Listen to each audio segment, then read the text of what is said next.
নমস্কার, পাঁচমিশালি রান্নাঘরে আপনাদের স্বাগত। থাম্বনেল দেখে আশা করি আপনারা বুঝেই গেছেন যে আজকে কী বানাচ্ছি। আজকে বানাচ্ছি রায়তা। রায়তার জন্য প্রথমে শসা, পেঁয়াজ, টমেটো, কাঁচা লঙ্কা, একটু ধনেপাতা সবগুলোকে ছোট ছোট করে কেটে নেব। আমরা অনেকেই আছি যারা বিরিয়ানির সাথে আর কিছু না হলেও রায়তাটা কিন্তু খুব পছন্দ করি।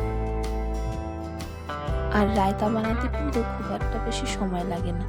দেখুন আমাদের সব কিছু কাটা হয়ে গেছে। এবারে আমরা একটা পাত্রে টক দই নিয়ে নেব একটু নুন, চিনি, গোলমরিচ, জিরে গুঁড়ো। ব্যাস, এবার দইয়ে দিয়ে দেব কেটে রাখা শসা, পেঁয়াজ, টমেটো, কাঁচা লঙ্কা আর ধনেপাতা। ভালো করে এগুলোকে মিশিয়ে নেব আর তাতে নুন, চিনি, গোলমরিচ, জিরে গুঁড়ো দিয়ে ভালো করে মিশিয়ে নিলেই আমাদের রায়তা তৈরি। অবশ্যই এটা বানাবেন আর কমেন্টে জানাবেন কেমন লাগলো।